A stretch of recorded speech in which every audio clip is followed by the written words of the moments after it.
Litre-class superbikes are all about making your hair stand on end with their kind of blindingly quick acceleration, the lightness, agility, and of course the razor-sharp handling. And when BMW Motorrad entered this segment roughly 10 years ago with the S1000RR, which is its first proper superbike, the sole intent was to rule this segment. And now almost 10 years later, we have a completely new S1000RR that looks angrier and meaner, and of course gets cutting-edge technology like never before. Of course, a motorcycle like this deserves to be ridden at a very special place, which is why we are at the Estoril circuit in Portugal to bring you this exclusive first ride video. Say hello to the 2019 S1000RR. I cannot start this review without talking about the design first. Now, one of the major talking points about the S1000RR has always been its quirky asymmetrical headlamp design. BMW told us that that was with the intention of saving some weight, but now with lighter LED headlights as standard, that thought has been chucked right out of the window. And of course, this face looks a lot more appealing, a lot angrier. I think it's a much better looking motorcycle overall, and that's besides the fact that it is very compact, almost like a 600. And more importantly, it makes this bike look really dated. Interestingly, the new S1000RR looks shorter despite a slightly longer wheelbase thanks to its shorter tailpiece and compact body panels, especially the narrow fuel tank. The big update for 2019 though is the weight reduction program. The new bike is over 10 kilograms lighter, which is significant in terms of weight saving. The new engine is 4 kilos lighter, the wheels have lost about 1.5 kilos, and even the brake discs are lighter by 500 grams. The new chassis that BMW calls the Flex Frame uses the engine as a stressed member even more integrally to optimize mass centralization further, which makes for better handling. The new S1000RR uses an underbrace swing arm now, which pushes the rear tire harder onto tarmac when accelerating, thereby increasing traction, feedback, and rider confidence. And what we are riding today is the top-of-the-line M package version. Now, the M is an alphabet that has been only used by BMW for its performance cars till date, but in the case of the S1000RR, it replaces the old HP4 version. So this bike gets a lot of goodies, including carbon fiber wheels, a lighter battery, additional riding modes, and extra chassis adjustments. While the standard version is 11 kilos lighter, the M package equipped version is 14.5 kilograms lighter than the older bike. It also gets additional riding modes to customize the bike to your individual riding style better, while also letting you adjust the swing arm pivot points. And I really don't need to tell you how stunning the livery on the M package version looks, wearing the blue, red and white BMW Motorsport livery. Now, BMW Motorrad famously upped the stakes in the litre-class segment with the first generation S1000RR, as it put out 190 PS at the crank, while most of the bikes in the segment were putting just over 160 PS. And now for 2019, this S1000RR gets a completely new engine that puts out 207 PS.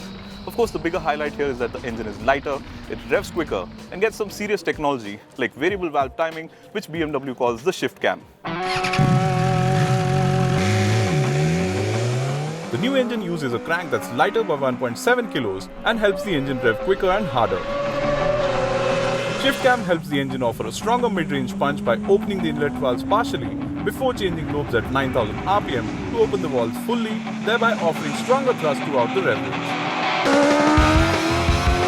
In fact, the new S1000RR's mid-range punch is as strong as that of the current S1000R naked, and BMW also tells us the new bike offers at least 100 Nm starting from 5500 RPM all the way to the red line. And as I found out on track, this means that while a lot of the engine performance is still stuffed right at the top of the rev range, the mid-range punch is stronger, which results not just in quicker in-gear acceleration, but higher corner exit speeds as well.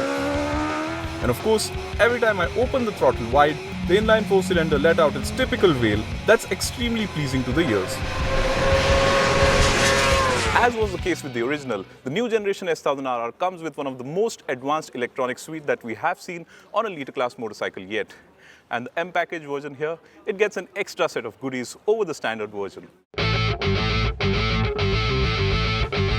The S1000RR gets rain, road, dynamic and race modes as standard, but the M package brings with it 3 additional riding modes.